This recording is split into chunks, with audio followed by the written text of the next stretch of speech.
too. Well, hey everybody. I'm glad to see both of you. It's we've been trying to put this together for a while. So, for those of you who are joining us or watching us afterwards, I'm Adam Scott of D&D Club, and I'm so excited to be here with Sharon, who goes by Barrybot, and then storyteller TTRPG Academy, who's also known as Jason. And I'm really excited to have both of them with me today. We collectively kind of came up with this. Okay, I shouldn't say we. Sharon, Barrybot, came up with this idea of like maybe there's a way for us to get together and talk about how to help new players. And I was like, that's a great idea. We should definitely do that. So Sharon, I want to, first off, I'm glad you're here. I love the idea for the show. And can you just introduce yourself to the D&D Club audience and everybody that might be watching either on demand? Just how did you get into D&D? And what do you do now currently with your D&D life? Oh, man. Where do I begin? Well, wherever you want. Hi, my name is Sharon. I'm also known as Barrybot in the interweb space. I play I am currently playing in a campaign called The Graying Lands. I play a druid Kalistar named Mayra. There's a whole bunch of episodes already out, so go on ahead and check it out. I fell in love with D&D actually when I first heard about Critical Role. So like I love the idea of like theater of the mind and like collaboration with like, you know, other people who just want to tell a story. So yeah, I really wanted to jump into it, and just this year I get to meet you two. So I'm sorry. I apologize now. Well, and you play in Jason's game. You play in Storyteller's game. Mhm. with D&D Club. Jason, who are you, and how do we know each other? And who are you? Well, you see, on a dark, stormy night, two very old men looking for the last beer on the face of the earth stumbled upon each other amongst a tavern of ruined individuals seeking nothing more than a D20 dice to decide the outcome of something as amazing as rollies. I am retired. I can honestly say that I'm not 51 yet. I'll be turning 51 this year. Dude, you work more than almost anybody I know. What's that? You work more than almost anybody I know. Well, but passion is not work, in my opinion. Okay. I think that's one of the things that gravitated me towards you, Adam, is that when we did talk about how the network worked and how the meetup club worked and how the whole D&D club thing worked, and your energy behind connecting players and DMs and kind of building this thing, I realized that the corporate mentality that I was leaving behind and I was moving into a semi-retirement mentality, I still wanted to do something to earn what in the contract space, the independent space, we call the hustle space, the side hustle space, and I still want to be like having fun and maybe, make a little coin on the side while doing it. And my passion for 41 years has always been playing these games. Wow. Whether it's, Gangbusters, Dungeons and Dragons, Greyhawk, whatever the game is, right? I realized that my most success at my best state of mental health was playing these games. And I realized that, joining you on this journey would be a lot of fun and also be good for my mental health. Now, over at TTRPG Academy, I've been curating a lot of games. Over there, I was running between 5 and 6 games with the occasional one shot. And now I'm running an additional 5 games over here at the D&D Club. So yeah, any given time, I'm running between 9 and 11 games. Well, and go ahead, Barry. Oh no, I was just saying busy bee. Well, he is. But here's the beauty of it, and hopefully in one of our future episodes that we do, I want to share this information with the community so that they understand that it sounds like a lot, but I've taken my professional organizational skills and I built a custom framework called the Continuity Framework. I spend 3 hours a week updating all 11 campaigns. Wow. So it doesn't have to be a lot of work. It correct. Can be streamlined. And it can be streamlined. It can be organized. You can do things in such a way that the framework of play is there. And I think one of the things we're going to talk about today will help is the session 0 framework and how that plugs into everything. Absolutely.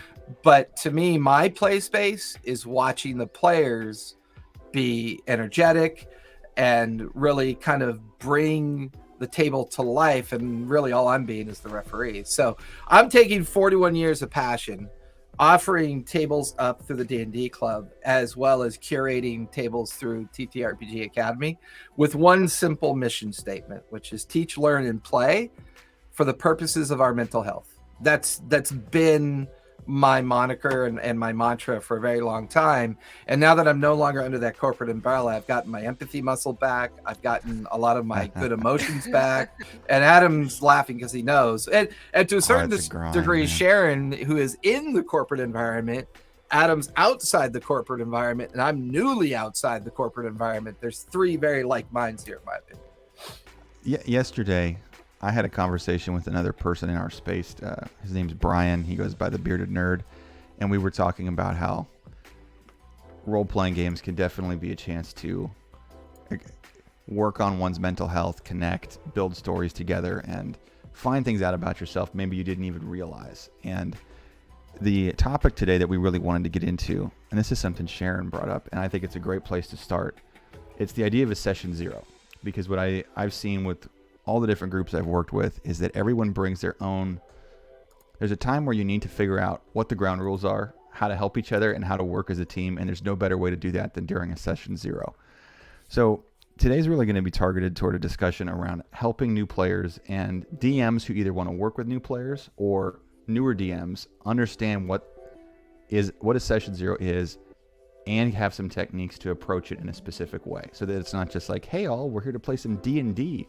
Right. That we can actually get something out of it. Because one thing we talked about yesterday in my conversation was some DMs feel the need to over-prepare, or some players feel the need to over-prepare and just lay out everything. And the challenge with that is, as Jason was mentioning, you don't have to over-prepare if you have certain techniques you can use and tools you can implement to allow people to connect with the same set of ground rules and with the same intentionality. So, all right, Sharon, you sent us this awesome, like this full layout. I was like, what ideas do you have? And then you sent me this awesome document. It's probably better than anything I ever wrote as a teacher. It's like this 2.5-page document. It's got everything broken down by time. So, all right. So talk Sharon, about over prepare. No, it's fantastic. Well, it's great because it's clearly you put some thought into it. And Sharon, you're a relatively new player. Yes. How long have you been playing again? Just you may have mentioned it, but how long have you been playing D&D? Gee, Jason, how long have I been playing in your campaign? Well, on that note, since I'm on notes, we'll be celebrating session 25 today. And, put a couple one-shot detail on there, too. I mean, been in a couple one-shots as well when we had some downtime. So, what, maybe 4 or 5 months, maybe? Really? Yeah, felt like it was longer. Oh, it feels like a lot longer. Jason, it feels like mentally... 92 years, Jason. It mentally wears me down. That is hilarious. That's absolutely hilarious. Also, we've got a lot of people popping in on the chat and just showing up. I want to say hello to everybody. Our chat is super supportive. I see Winter come by my world all the time, so I'm glad Winter's here. If the chat is here and you have questions or you have commentary, it's always better when the chat gets involved. It's way more interesting than us just talking to each other, because it's all about us working together, and we want to get your ideas as well. So anytime you have a question or a comment, please feel welcome to drop it in. Let us know how your day's going. If you just want to lurk, you can lurk and hang out, whatever you're comfortable with doing. But I want to throw this to Sharon in terms of session zero. You had a session zero with Jason, correct? You guys had a session zero for the game. Or did you have a session zero? Or you just get thrown in? We did, but we did it in such a way. So I think the challenge you have with a session zero so there's two challenges you have. One is what I call the collective session zero, which is the typical one that we think of. And the typical one that we think of is we get together with the players and the DM, and we talk about expectations and all that stuff. And we'll get into that in more granular perspective. The other one is when you realize you're bringing in new players after the initial session zero. Sure. So Sharon had her session zero as a one-on-one. Yeah. And those are okay to do because you're not changing the nature of session zero's intent by one-on-one versus a group. I mean, ideally, obviously, the group continuity and integrity would always benefit from the group experiencing that session 0 together. But I think it's important to have even those one-on-ones as you add players to tables, because you're still doing all the basic ground rules of the session 0. So she was brought in as a one-on-one session. What was that like for you, Sharon? What stood out to you in that conversation with Jason as being either important or things that you wanted to talk about being a brand new player?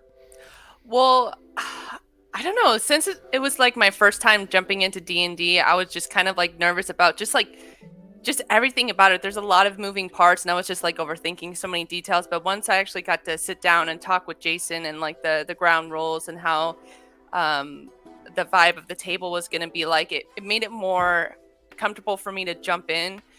But regardless, the very first session that I jumped in, I did not meet anybody in that group. So I was like, I was so nervous. Like, my palms were so sweaty. Like, that's not a detail you guys want to hear, but I was so nervous. But the group was so awesome. Like, halfway through the session, I totally forgot that I was nervous and actually had some fun, so yeah. And that's kind of a dirty little secret. Every single new person that I start at the table, that on an already established table, which is not an easy thing to do, right? It's very tough, very hard.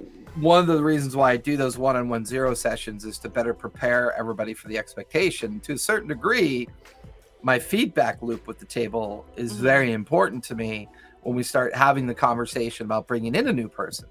I have a table. First of all, the dirty little secret is I treat the deep end of a pool equal to starting you off to the campaign. I throw you right in on purpose with a very quick meet of the people who are playing, because I find that within the continuity model, no one feels like you weren't there. Suddenly, by the end of that first session, they're like, oh, Sharon's been playing for a couple months now, so it makes sense. I want to get that feeling out there right away, so that the very first experience the players are going to have with you is your passion, your fun, your personality. And then that's how building the tables works for me. And all the 0 session does is set that expectation from a storyteller perspective. Right. Yeah. And having done that first session just out the gate, I was nervous, and I was also nervous about how the mechanics work in the game and how I would interact with the other players, because I wasn't really sure. I've watched and listened to D&D, but it's another thing to actually play it. So you're telling me that it's different to actually play than it is to watch it on like a stream or something like that? Yeah, believe it or not, guys.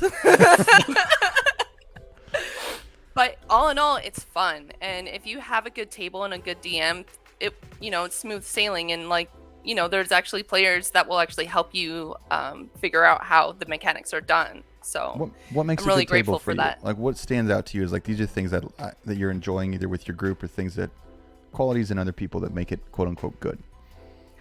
Well, I think it's just being able to reach out and cooperate with each other, having that empathy to be like, okay, well, we're all here as, strangers, and we're trying to, play this really awesome game together. Let's make the most of it. And I think that's important, because having that cooperation and collaboration with the table in general is important to do that. Sure. And it's okay to not be knowledgeable of the game either. That's why the DM is there. It's our job. So yeah, and then that's really important too, is to have like a really knowledgeable and understanding DM too, because I've heard of like nightmare stories of DMs just being kind of rigid and not very kind to their players. So you shared something with me on my Instagram yesterday, which was really interesting. I remember there was a bunch of specifics, but it was basically like the most anti thing you would ever want to suggest. Like, you are exiled from the Discord if your character dies. You don't get to roll saving throws unless you roll a perfect. It was just like, I was like, nobody can talk to you after your player dies. It's just game over completely. I was like, oh my gosh, there's actually DMs like that. That's how do you play a game? That's weird to me. I don't know. How is that enjoyable? It's weird to me too. Well, and what's really strange is like, back to setting the expectations, right? The idea of a zero session, and the idea of not only does the zero session help me kind of vocalize the expectation, but as I fed off of Sharon's energy coming back at me through that zero session conversation, I became hyper aware of her personality, and I became hyper aware of her passion. I mean, we were talking intensely about Critical Role and some of that, stuff as well. But since the players are my muse, in the sense that their energy, their creativity, and their openness at the table, and the way they feel safe about putting out their vulnerability, right? To me, that's what zero session is all about, because you've set all the right expectations, but at the same time, as a storyteller, being very attentive and very attuned into the personality or personalities of the table. Once again, what can you do from a zero session result to help you do less work and everybody has more fun? Like, I'm kind of on Barrybot's side. A lot of the social schism that I get involved in, I don't get involved, or what I read, right? Because our favorite thing to do sometimes is we unfortunately have a few moments, we pull out our phone and we kind of read some things and lurk a bit and see what's going on in the space. And to match her concern about the way DMs run their tables, it's, the horror stories that you hear from the player side and the horror stories you hear from the DM side, right? Sure. These horrible players versus these, and I'm just like, it breaks my heart. Who is playing this game? Yeah. What are they doing? Well, and here's how do you make thing. If you're a DM, Jason, and there's you're a newer DM, yeah, and maybe session zeros are not something that's natural to you. Like, you and I work with people a lot in terms of true. Just it's a social. We're always involved in the social nature of the game. Sharon is becoming more and more connected with people in the hobby, so we're becoming more confident in talking to people in the D&D world. What if somebody's like, I got my starter kit, I read the rule book, I've never run a game before, but I want to get my friends together. Where should they start with a session zero in terms of like the 3 things they should do to really make it well productive? I mean, it's a good question, because I think the greatest challenge people have is that based on how they've consumed information prior to starting, there's this notion that there has to be certain checkpoints that have to be reached before you play a game, right? I would say the only checkpoint you need is you have a couple people that want to play. So don't wait to get enough people. Don't worry about reading all the rules. Don't worry about all the kind of micro essentials of a game. You may end up taking You mean the like rules... all the miniatures that need to be painted before they come to the table? Well, to that point, if you have 3 or 4 friends and yourself and a box of the you only need 200 or 300 rules, minis. It's okay. sit at a dining room. Sit at the dining room table, and you may have an 8-hour prep session. You may spend 8 hours together building a character, talking about the game, talking about each other's angst. And if that's all you do for 8 hours, cool. Session zero has been accomplished. Your first get together has been accomplished. And boom, you've created the vibe of the table, and you're either going to make the time to do it or you're not going to make the time to do it. And once again, it's that shock of a cold water deep end pool. You just have to dive in and then learn through your failures and your successes as you begin to do this. And the hardest thing is getting over your own sense of emotional concern. It really is the hardest thing. When I was 9 years old and I started playing this game when I was 9. No way. I was 9 years old. I went on a garage sale with my mom and bought one of the 3 original Gygax Arneson books, the little yellow books that I think I've shown Adam this before. I bought those at a garage sale. I didn't have any money. I didn't know what the this would have been 19 or 19 it was, what was it? It would have been actually 1980, right? So I've already been influenced by ET, and I've already been kind of influenced, and I didn't know how to run the game, and I didn't know what to do with the game for the first 2 years of play. I was just kind of muddling my way through and trying to figure out the space and fail, then take the little pieces out of it that work. And it turns out that my method turned people off because I wasn't doing traditional dungeon delves. I wasn't doing that kind of traditional game style play that was very popular in the 80s. Sure. I was doing a much, I don't want to be that particular person, but I was running a lot of my games the way Matt Mercer runs it, with a lot of like emotional storytelling. You were ahead of the times. Well, no, I was being selfish. That's what I enjoyed, and that's what I wanted to play. That is being a not very good DM, because I was being selfish. It's what made me comfortable. It's what made me want to play, and that's how bad habits start. Well, I don't think that's considered a bad habit. That's just a style of storytelling. Well, my style's separate from my selfishness, right? Anybody can have a theme and a style, right? But if you're a player that's showing up to the table with an expectation of, cool, I'm going to kill monsters and loot the room, and here I am, I want you to talk to me about the emotional stress of you leaving the orphanage as a young goblin, that's not really equitable. So the first 2 years, that's when I began to codify the idea. Well, back then we called it Jolt Cola and Pizza Hut, right? You got together with a 6-pack of soda and a pizza. You spent all day Saturday talking about the game, and then you played from Sunday until Monday morning, right? Wow. We're still doing the same things. Times. We're just doing it very differently, just in a different space. So when I saw Matt Mercer's play style, I was like, sweet, people are enjoying that play style now. I can kind of go back to some of the original play style. So I'm not saying that the theme or the style of play is bad or good. I'm just saying I finally recognized that I was being selfish without being harmful, right? You can recognize being selfish without being harmful. But as soon as you begin to be reflective and organized and understand what you're doing, you begin to realize that Zero Session is the one space that you can use to encapsulate all of that reality, get it all worked out before you're halfway through a campaign, and then you torpedo your campaign because of something you didn't do to set expectations. Right. So would you suggest or recommend that for first time DMs to actually run a session with close friends then, to make it easier for that approach? I think from a point of view perspective, the easiest table to run is a table of strangers.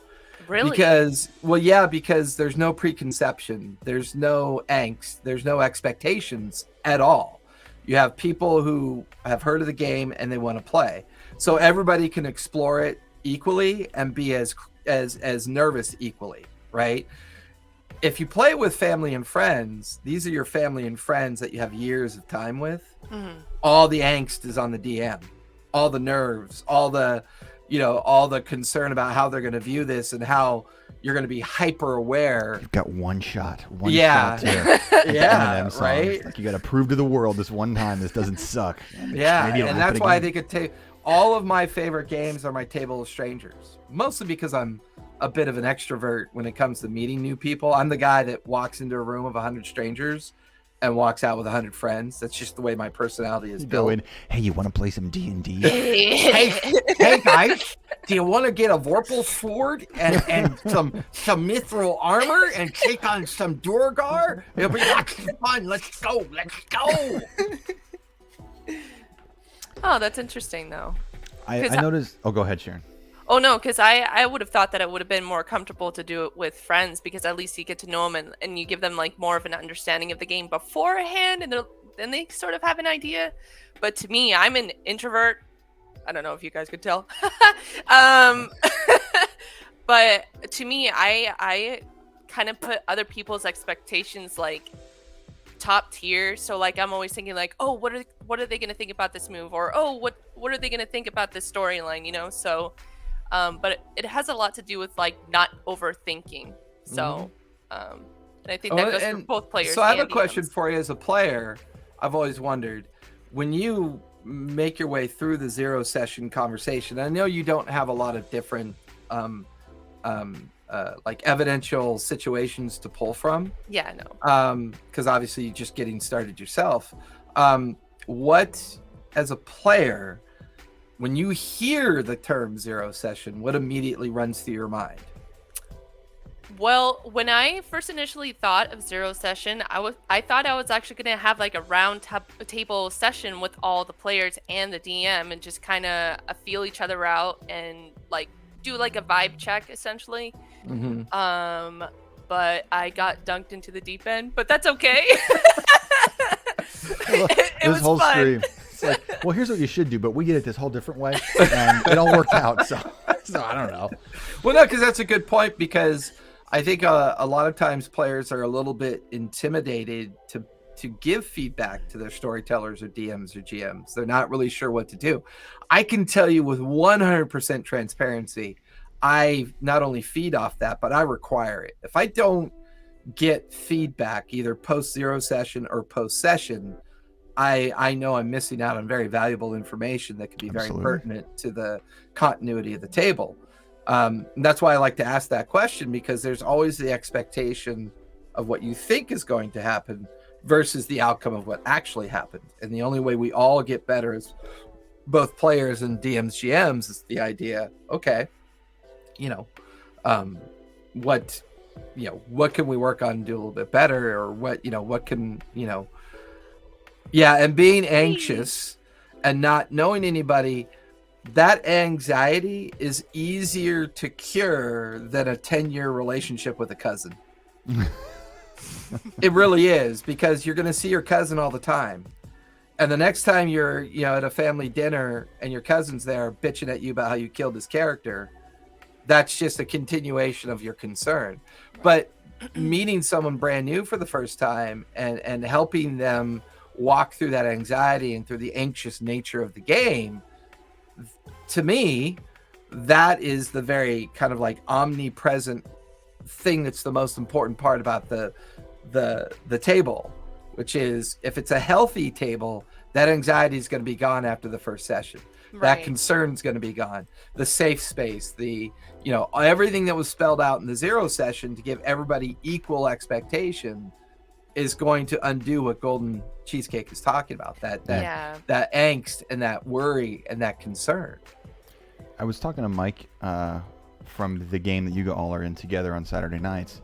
I was talking to Mike a few days ago, and Mike was talking about how this is a normal thing for anything, not just D&D. Like, D&D is an activity that we do, but it's a social activity. And I get super nervous when I go into new social situations. As a teacher, I had to overcome that. As someone who's in an extroverted world, I have to figure that out. But by nature, I'm not the person who's going to go talk to everybody, but I can. And I'm super anxious when I do that. And so I think being anxious going into a game, not knowing anyone, and just feeling like, what am I doing here? I think that's a totally normal experience. And one of the benefits of having the session zero and working with the DM and working with your fellow players is they're probably feeling either the same thing, or they most likely want to help you through that process. And that's why I love being a DM. I love being a DM because I can help welcome other people and be like, I remember when I was there. It's okay. Come on in. Let's do this. You're part of the team.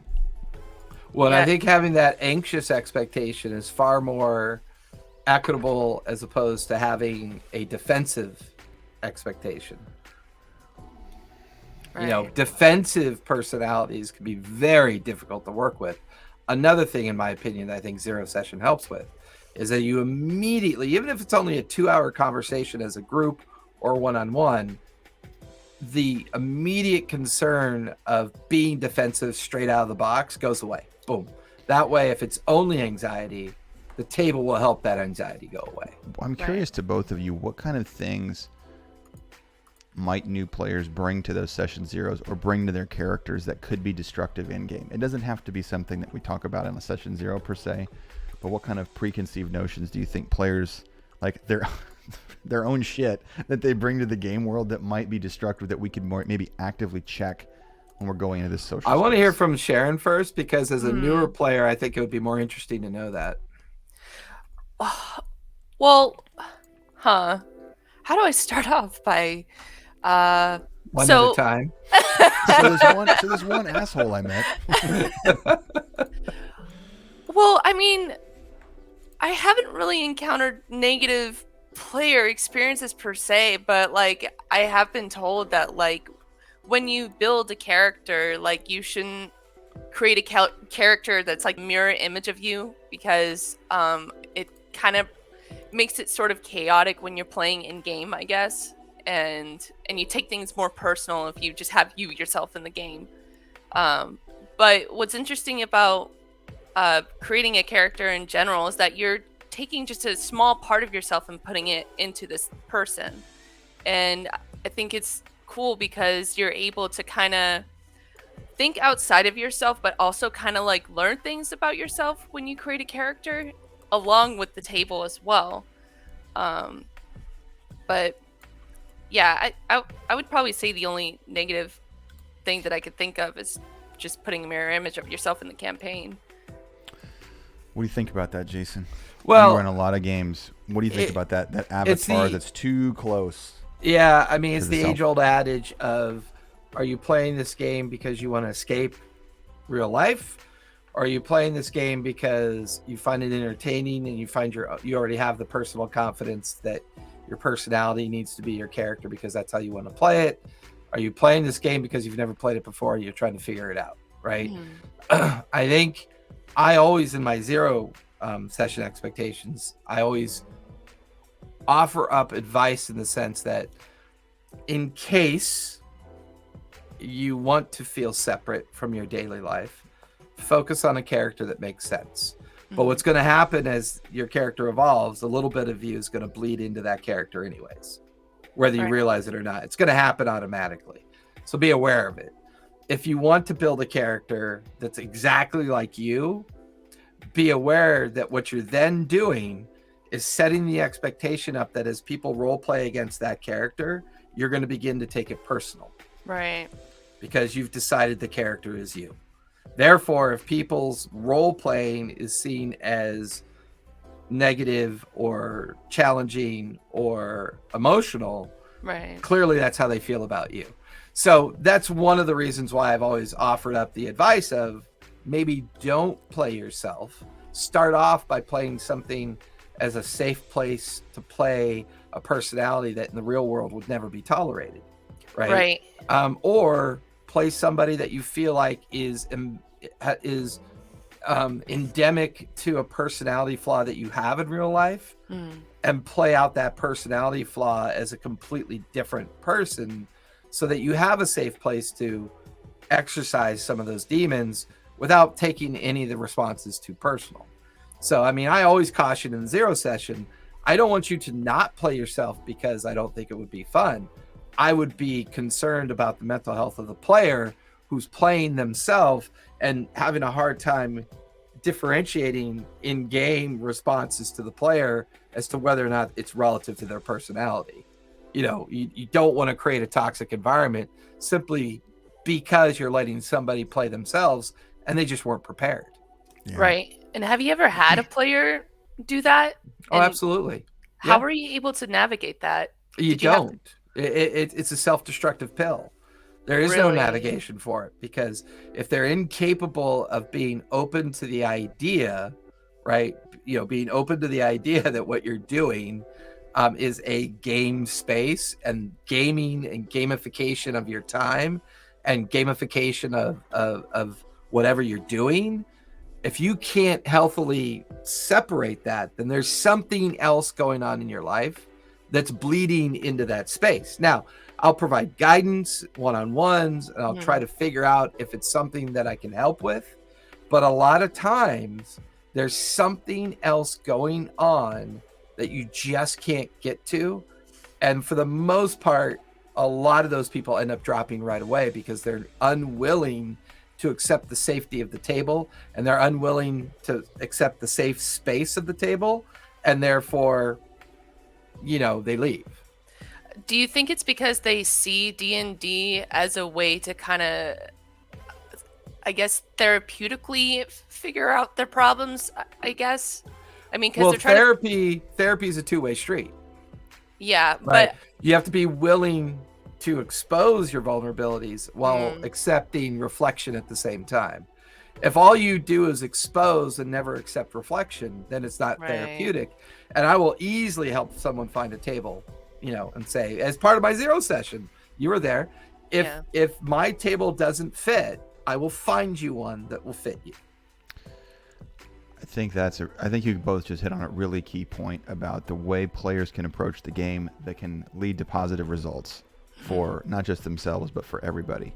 That D&D and role playing can have therapeutic benefits. I don't think it's directly therapy, and I think it's important to say, like, this is not a therapy exercise, because unless you're a trained therapist, there's all kinds of things that can happen that we're not prepared as DMs. We don't have the training to deal with. However, if everyone has the mindset of going forward with the idea that we are creating a space to work on things or to make friends or to develop relationships, and I'm going to be willing to receive as well as to just act, then I think it gets really positive. Where I see so many destructive moments, I shouldn't say so many, where I see moments that are potentially destructive, is when those players want to act out their power fantasies on the world and then are unwilling to accept reflection. You know, if they come in with a chaotic neutral approach and they're like, I'm just going to burn everything because I want to exert power. It's like, well, you could do that. There's also going to be a consequence, and then let's talk about how that makes everyone else respond at the table. So that can be I've seen it go both ways. Wow. Yeah. Does that kind of... I've heard the term murder hoboing. Is it something like that? But it's like the whole table doing it, right? Or no? Well, I mean... But, you know, once again, going back to the zero session concept, right? And Sharon, you're absolutely right. The idea of the murder hobo. Here's the thing, though. If you have a very kind of rule-driven, mechanical-based DM or storyteller with an entire group of players that enjoy that style, they're still going to have fun. Yes. The reality is, when I use my zero session, I clearly state, if you want to be a murder hobo in an open world, one of two things. One, the open world concept is very consequential. The other thing is, you're going to get bored in a hurry at my table, so you may want to find a different table. Sure. And it's that transparency that sets the right expectations, and it's that transparency that allows the players to really be accepting of the vibe of the table and not feel like, you know, outcast or... You know, and perhaps they'll accept the vibe of the table and go, well, maybe I should try something a little different this time. Maybe the whole murder hobo thing is just one linear way of playing, you know, like playing just dungeon delves or playing, you know, certain ways and within certain expectations. I think the social pariah of the term murder hobo takes on a social schism. But I still, to this day, feel like if you are at a table where everyone's having fun playing that style in an equal manner, play it and enjoy it.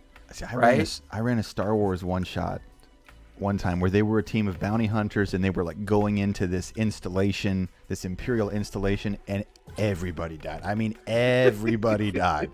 They were killing everyone, but it was all in their character. Like they were like, no prisoners, right? They were professionals, right? We just got to get in and get out. And they were like, yeah, okay, let's do that. So they were killing droids. They were kicking stormtroopers off the roof. They were blowing up, you know, the engineers. They were playing Battlefront. Yeah, but they all loved it because they were like, they all agreed, like, we're going to set out to do this. And then they had some moments of RP with the character, the targets that they were trying to, you know, capture. But interrogating. Yeah, they interrogated. They were like slamming the Imperial officer's head in the toilet, you know, and it was hilarious. But I think if you're all on this, being on the same page is so important. And the thing that I look at with role play is that I think there's a game for almost everyone. Mm-hmm. But not every game is for every person. Correct. And I've seen players bring their preconceptions of what they want out of a session to a specific table, and then they've asked the table to completely change their dynamic just to fit their own goals. Mm-hmm. I think it's a lot of give and take between everyone at a session, and some groups may not be a good fit for everybody. But again, it's about communication. And on that point, in my zero session, I stipulate at some point I close the table based on the consensus of the table. In other words, sometimes bringing in a new player after the 35th session can really affect the vibe of the table. And you could torpedo the campaign by not taking that vibe into consideration. So my Wednesday group, we've had a problem filling our 5th seat. And I finally said to them, I said, look, I'm perfectly fine not filling that 5th seat for now. And they were like, Jason, you stipulate this in the 0 session, and you're absolutely right. I mean, but for now, just, bring the player to us. Let us, help you decide. Bring them to us. We will decide. Them alive. If they fit, they fit. If they don't, they don't. Like I missed not. I mean, the character that started with us when we had a full table, he was a lot of fun, but his work schedule changed. His work changed so significantly, he had to move. He moved to another state. He changed positions, and and that's the thing you should always include in your 0 session as well: the expectation of the contribution of time, the understanding of time, and set the expectation. This is a weekly game. We meet a few minutes before, we hang out for a few minutes after, we have a 3-hour session, we take a 5-minute break. We play this game to have fun, but a little bit of structure helps set the expectation that they're getting a very well thought out, well kind of driven continuity perspective, and they know what to expect. Yeah, scheduling is so important for D&D. Yes, it is. It really like is one of the main pillars. Well, and I always, in my 0 session, I always make sure that people understand, when we talk about mental health, is your mental health worth 3 hours a week? Greg has a very good comment. The word game can lead players to think that there's a winning way to proceed, solving the DM's puzzles, beating the world, and I think this should be addressed in the session 0, whether this is in the vibe of the table or not.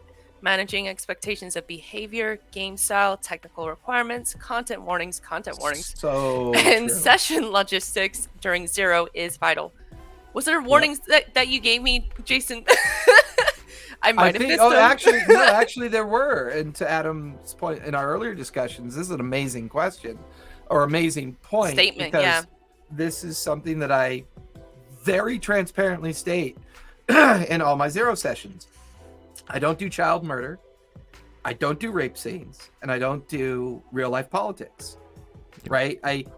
There's fantasy, there's the physics of fantasy, and there's making sure that we are very much in tune with creating a safe space of play. Yeah. And to this point, managing expectations of behavior, right?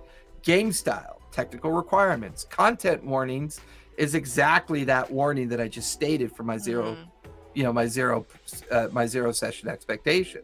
If I have a player that thinks it's okay to play out one of those things with another player, they're going to be leaving my table right away, because that's just not, we all have our own notion of real life politics and real life, how we consume the social media. The table vibe is not a place to play that out. So it comes up 100%. In my 0 session as a content warning. That's a very good point.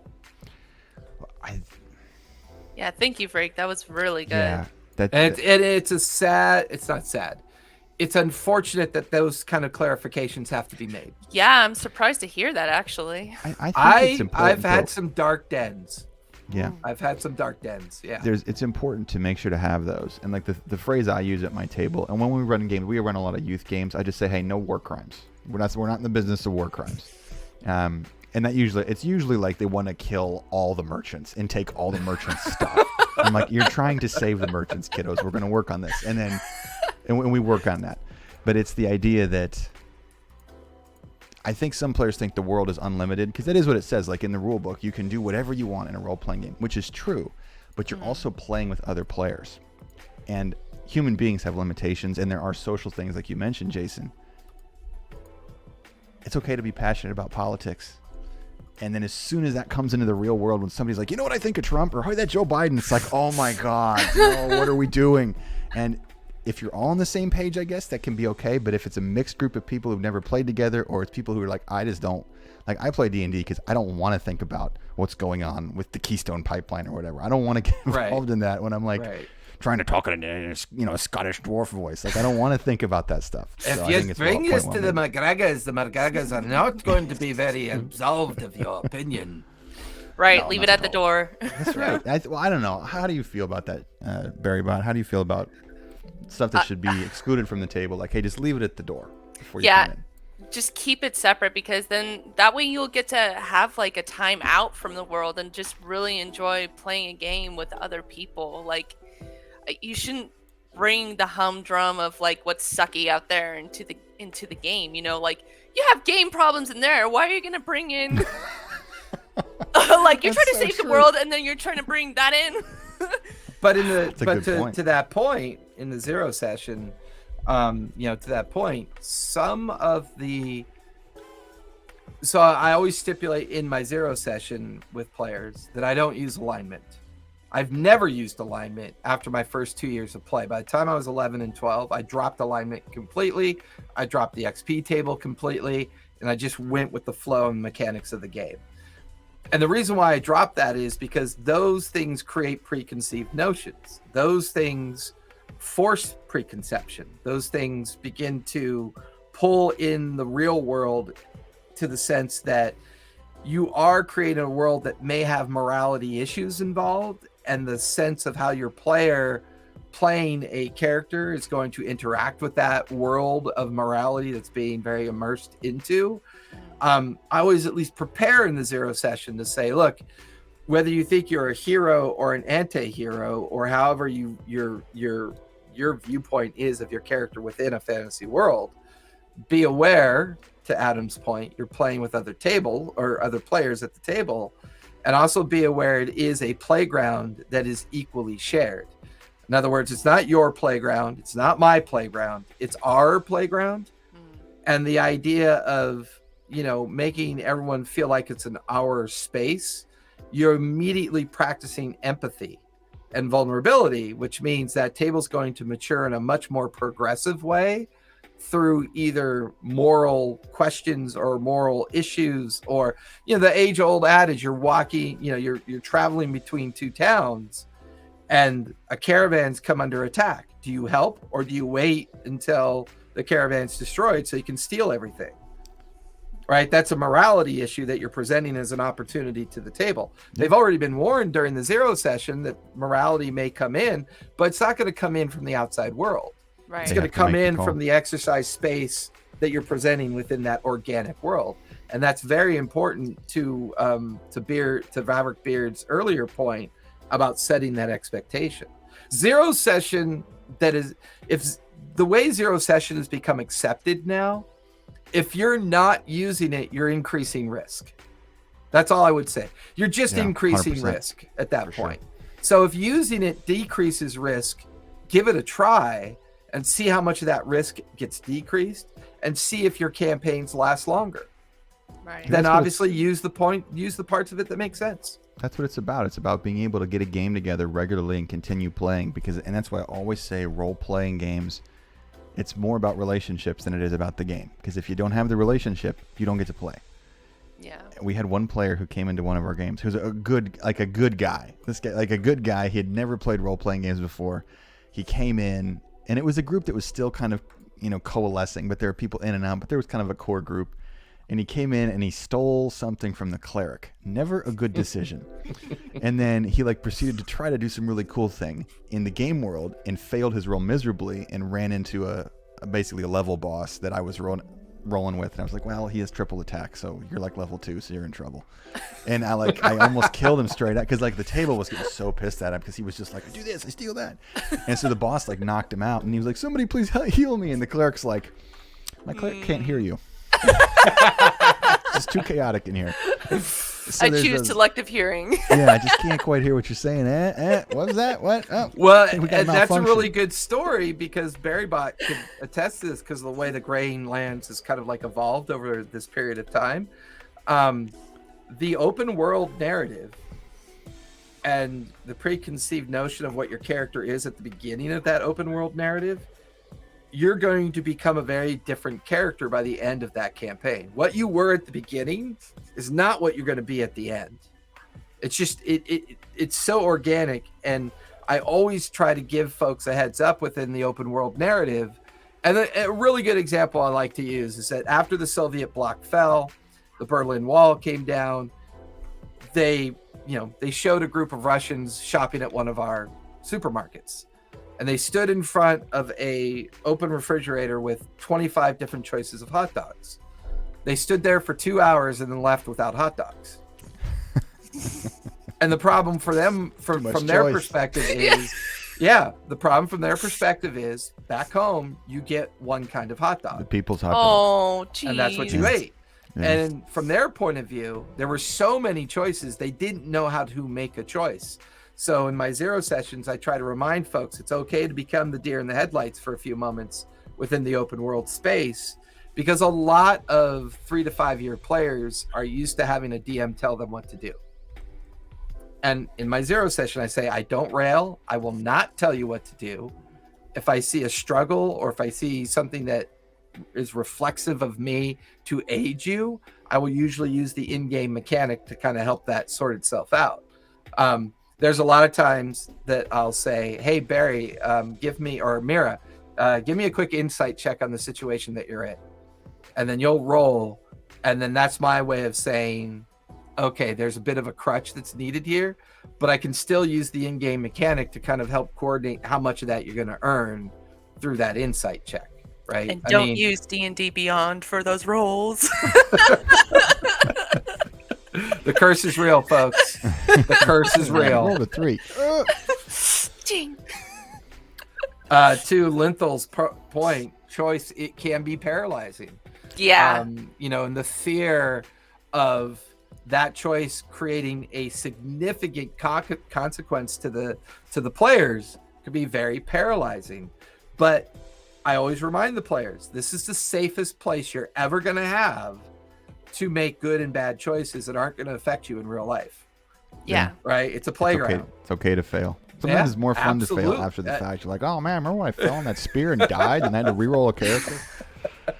I want to add one piece to what you're saying regarding player choice. This is something I see new DMs ask a lot about, and it's, my players are trying to do this, and I don't know what to do to, like, quote unquote, get them to follow the story, to buy into the hooks. And so what we'll do, especially with our newer players, is I always recommend give them 2 or 3 choices, and it's not at every step of the way. Like if someone's like, truly, I just don't know what I can do. Give them a couple options. Well, maybe you could talk to the bartender, or there's a group of people over there. Some players may want to chat with them, or you may want to scout around if you're more interested in security. Like give them some suggestions without telling them like you have option A or option B, because usually that gives players a way to go, oh, this is the kind of thing one might do in this situation. Yeah. Well, and it's also an opportunity. It's also a situation of real life colliding with game life. In other words, my real life, I don't have enough confidence to even start up these conversations or ask these questions. And here I am playing a game where it's an open world. I still don't have the confidence to ask these questions or navigate my way through it. So why am I playing this game? And that's why in my zero session, I always stipulate the open world, the homebrew mechanic, the understanding of consequences versus choice. And I think, once again, if in the zero session you're being very transparent, very thoughtful, and very helpful to those folks that are listening to that conversation, they begin to bring that angst and that anxiety down a few notches. Yeah. And as they sit at the table and watch this table play out, they watch how other people play and go, holy shit, this guy wasn't lying. This really is an open world. And these folks are really making choices that are affecting us. I feel a little bit more safe in the sense that I can try this. I can play it out because they're doing it already and they seem to be having fun doing it. So I think we've come to a good spot. I feel like we've covered a lot of territory. I feel like let's keep going. Adam, let's go for 4 hours. 4 hours. Jason's got to get ready for a game. I can give you 15 minutes. I can give you 15 minutes. That's true. I can definitely give you 15 minutes. I want to open it up, especially to the chat, because there's people who are really coming in and out and being engaged and really helping with contributions. So if the chat has anything that they want to add or questions they want to throw out there, that I usually find that very helpful. I know some of them are in our Discord. Yeah, definitely. Just shout it out if you got something, chat. I'll put it up on there. Things that you find would be helpful. Just don't be rude. Like, Or a little rude's okay. What's wrong with your hat, Adam? Hey, I have to wear a hat That's a now. cool hat. Is it really cold where you are? Because you're wearing that cool stocking cap, you nerd. Oh, I love the getting older is so much fun. My daughter the other day, she was like, "Dad, you're old." I'm like, "Thanks." She's like, are you 99? I'm like, "No, I'm not 99." She's like, "But you're still pretty old, right?" I was like, yeah, I'm pretty old, kiddo." She's like, "Yeah." She's like, "Mom's older, but you look older." I was like, "Thanks. That's great." Love has a different way of presenting itself on the older figure. Yeah, I did. It's the joy of being parents, or being a parent. All right, Winter says session 0 is definitely or definitively an in-between. Definitively, if I can't. Is definitively, okay, there we go. If I could read, that'd be a good thing. Is definitively an in-between of being in the world and being a player. It's the character creation of the RPGs. It's like that limbo realm. Yeah, it's kind of like that ease in. Going into that space. Yeah, well, it's also the opportunity for the campaign to fall apart without any investment. Yeah. And that's okay. Yeah, it's going to happen.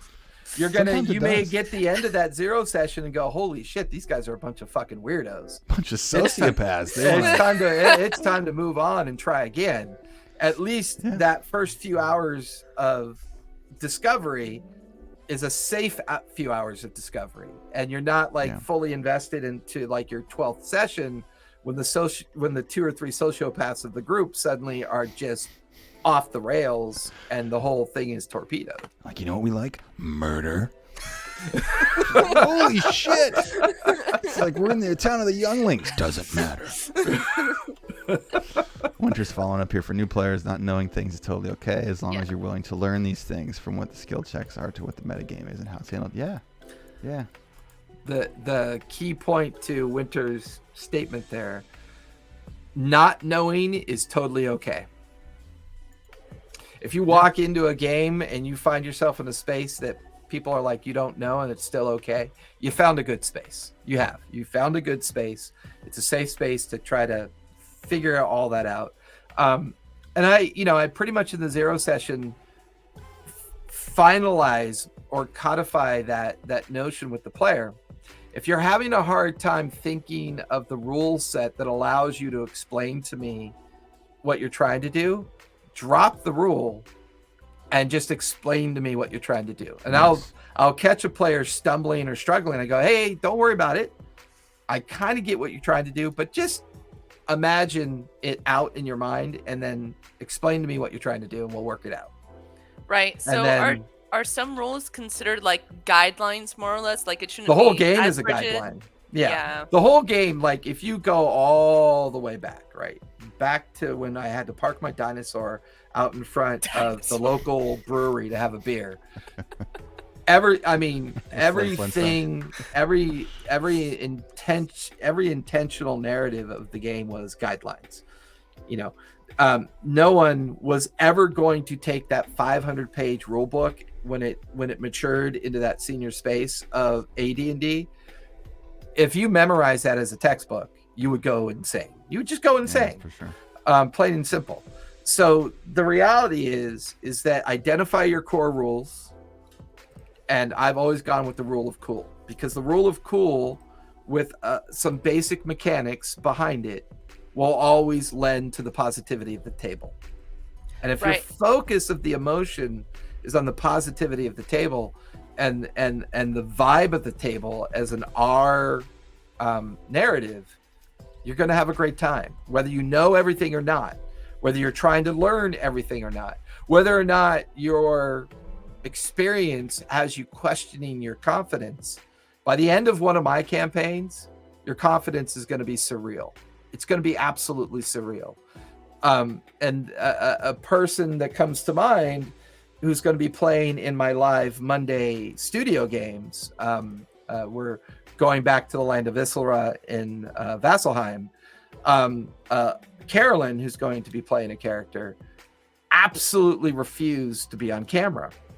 So when she saw the studio and the energy that she's been experiencing through playing with us over at TTRPG Academy for so long, she finally sat down and accepted everything because the energy was so positive and the confidence level had increased, and her personal confidence, her trust in her amazing artwork that she does is amazing.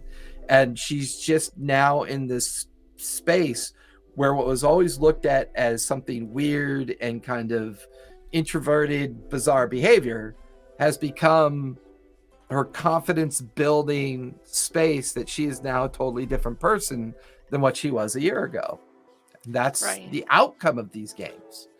Yeah, like D&D, I feel like it helps you like flex your social muscles. Like it has really helped me when I interact with people too. So yeah, it's good practice with a bunch of really awesome people. Nerd. Well, so from a fun perspective, and a reflective perspective, do you feel like the Zero session helped you fit in to the Grainlands group? Yes, I think it was very vital. Especially because I got to feel the vibe from you and how the vibe was going to be set up with the table, the guidelines, the schedule.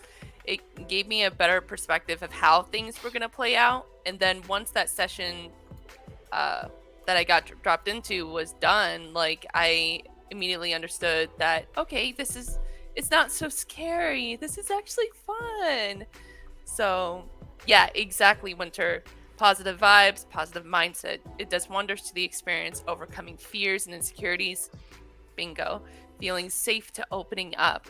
And that's like a trust thing. Like the entire table and the game itself, it's a trust fall to everybody, you know? So the hardest thing you'll ever do in your life is be okay with being vulnerable. Yeah. It's going to be the hardest thing you'll ever do in your life.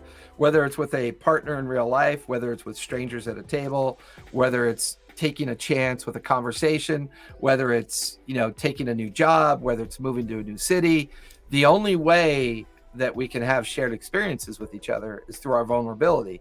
The moment you feel like vulnerability is a weakness, you begin to diminish as a person. Yeah. Right? Because I feed off of everybody's vulnerability to the extent that I feel like sharing my own helps us all kind of, and not to get too personal, but me and Sharon had a great 2-hour conversation about each other's lives. And we would not have been able to have that conversation without being willing to share each other's vulnerabilities and talk about those things. And the great art, we have been storytelling since we were in caves and trying to explain to our youngers how to hunt a buffalo or how to hunt a mammoth or how to hunt something to feed the tribe.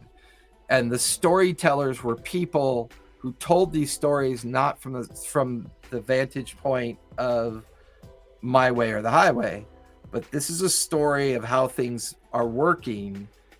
Now it's time for you to tell your story. And it's time for you to participate in a story so that your next generation of telling that story is going to influence people as well. Build that confidence, build that vulnerability, build that conversation. Because right now, if you think your entire life story is an hour on a social media, that's a painful story. Oh, I'm interested to beat up everyone's vulnerability. I'm kind of scared. Welcome, Jeff. Yes, he grows powerful every session. How dare you? How dare you? Sustains me. Yeah. I talk. Every time I'm on, I always feel like mentioning the thing that really stands out to me, and it's in line with what you're talking about, Jason. That we're trying to tell our own mythology through these stories. And mythology is the truth that we know but can't express in another way. It's trying to use symbols and archetypes and understanding of ways of being to try to understand more about ourselves as people. And we've been doing this for a long, long time. And if we just remember how to do it, like the things we've talked about today, it's actually really beneficial for all of us, because all we're trying to do is get from point A to point B in our life, supporting each other and knowing who we are and taking care of each other.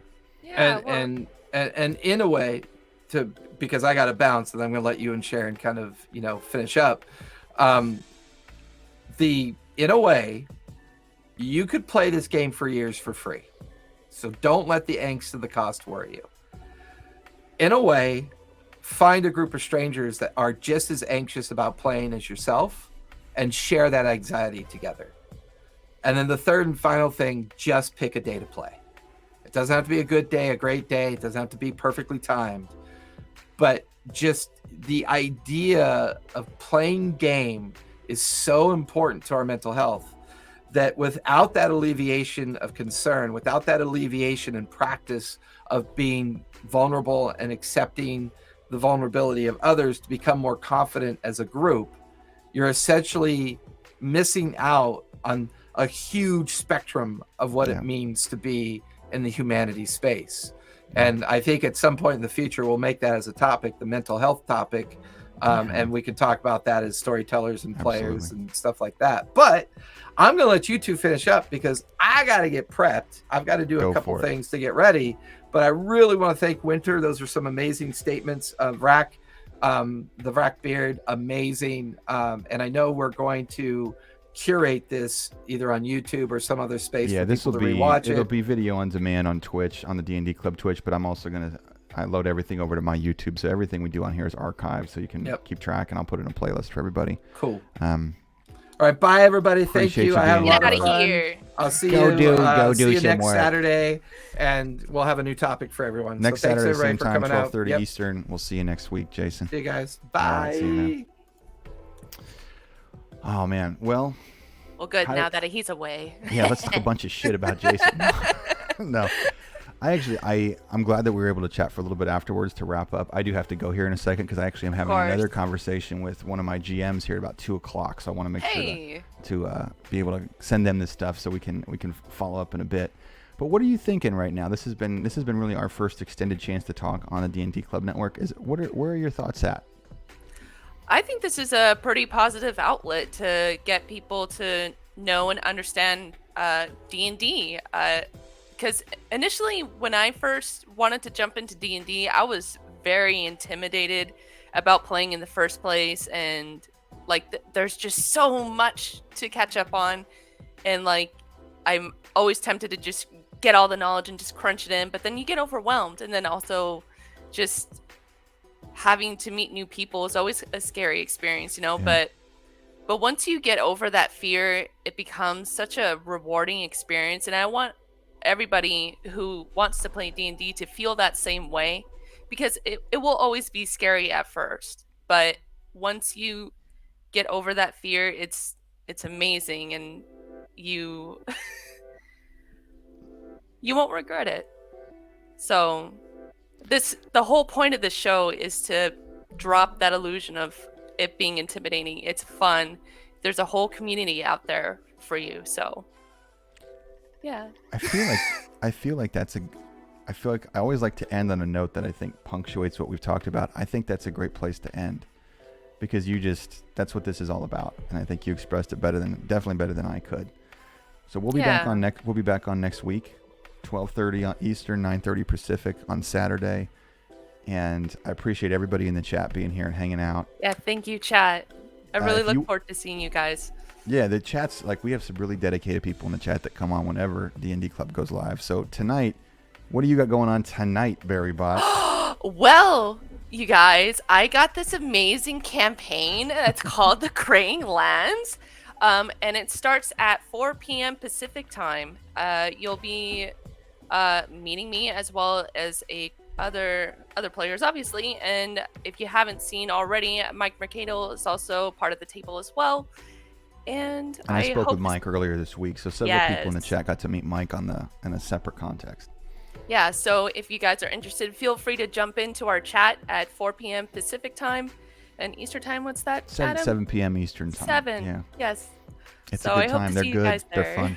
And you guys all came together as a table not knowing each other, correct? Exactly. We all came together as strangers.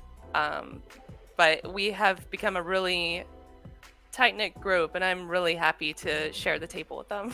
and I just appreciate that you are all willing to put your collective D&D journey out there for people to see. It's not a scripted show. It's not something where you all sit down well, how can we do all this? You're playing D&D the way that 90% of us play it. Yeah, exactly. And I think that's the best way to have it, actually. So, I mean, it's raw and it's organic, and everything is just play by play. Yeah. So. Well, I'll make sure to pop in tonight for a little bit. Usually I'm an old man, so I'm usually asleep towards the time you guys go on. But I pop in when I can and say hi. If you're still watching and you haven't followed on Twitch, that's super helpful to the channel. And if you want those alerts, you'll get those alerts. If you don't want the alerts, I understand the emails can be annoying. So if you are enjoying what we're doing, consider dropping a follow on there. If you haven't subscribed to the YouTube, that's one place that let me post the link here. The YouTube, the D&D Club YouTube is where all the previous archived conversations are going. And that's something that I've been getting a lot of on the Discord and in private messages on Instagram. I'm like, hey, where's your conversation? So that's where all it's taking shape on YouTube. The link's in the chat. If you're not in our Discord, we'd love for you to be in our Discord. Here, I'm still getting used to all this production stuff. Discord. Yeah, pop on by, you guys. And I believe there's also previous logs of the Graying Lands as well on yes, YouTube. The whole Graying Lands is all the back episodes of Graying Lands are in there. So that's everything we're doing that's on Twitch is going to the YouTube to live there and support the community in that way. A few people in the chat mentioned, hey, are we going to get access to a resource related to Session 0 type stuff? Sharon, how do you feel about me sharing the document? Oh, go on ahead. I mean, this is what it's all about. It's about sharing and collaborating with each other to make it an easy and safe space for everybody. Awesome. So, I will drop that in our Discord under the streaming thread. No, wait, we got a resources tab. I think I'll put it in the resources tab. I don't even know my Discord. All right. Well, for Barry Bot, I'm Adam Scott of the D&D Club. I appreciate everybody in the chat hanging out. You always make it better. Thank you, guys. And we'll see you again next week. Bye.